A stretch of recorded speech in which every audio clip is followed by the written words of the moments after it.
जब भी हम कई बार कांग्रेस के नेताओं से सवाल करते हैं कि कांग्रेस में गुटबाजी है, आपके मैंने कई बयान सुने कि कांग्रेस का तो एक गुट ये है, एक गुट ये है, कांग्रेस कोई पार्टी थोड़ी है, गुटों में बटी हुई है। अब कांग्रेस के नेता कहते हैं कि बीजेपी की गुट भी तो गिराई है। अब तो बीजेपी में भी दक्षिण हरियाणा की बात कर रहे हैं, फरीदाबाद की बात करें, या कई वक्त कुछ तो आपका नाम भी ले लेते हैं, भाई टोहाना में देखो वहाँ क्या हो रहा है, आपस में उलझे हुए हैं। देखिए नासिर जी, और हमने अच्छा बीजेपी में एक चीज़ और देखी कि पहले आपकी पार्टी के नेता कुछ एक दूसरे के खिलाफ बोलने से बचते थे, लेकिन हमने पिछले कुछ दिन में देखा कि खुलकर बोले भी एक दूसरे के खिलाफ एक ही जगह के नेता। नहीं आपकी बात ठीक है, दिखाई देता है, कुछ एक बार दिखाई देता है, लेकिन वो थोड़ा दिखाई देता है।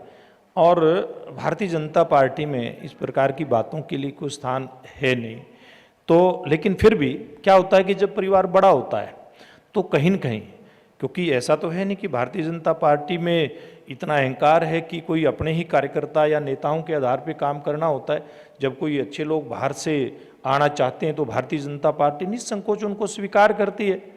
और धीरे धीरे करके ज़्यादातर नेता भारतीय जनता पार्टी की परिपाटी को, भारतीय जनता पार्टी की व्यवस्था को स्वीकार करते, उसमें काम करना शुरू करते हैं और आगे भी बढ़ते हैं। उनके नाम गिनाने की जरूरत नहीं, बहुत सारे ऐसे नेता हैं जो आज बड़े बड़े पदों पर हरियाणा में भी बैठे हैं और देश में भी बैठे हैं, जो अनुशासन को लेकर के ऐसे चलते हैं और भारतीय जनता पार्टी की कार्य पद्धति, कार्य प्रणाली के आधार पर काम करते हैं। पता ही नहीं चलता ये भारतीय जनता पार्टी के शुरू से कार्यकर्ता हैं या नए शामिल हुए हैं। लेकिन फिर भी कई बार ऐसा आता है कि ऐसे विषय जो आपने कहा है निश्चित रूप से सामने आते हैं, लेकिन हमारी पार्टी इसके ऊपर ध्यान करती है।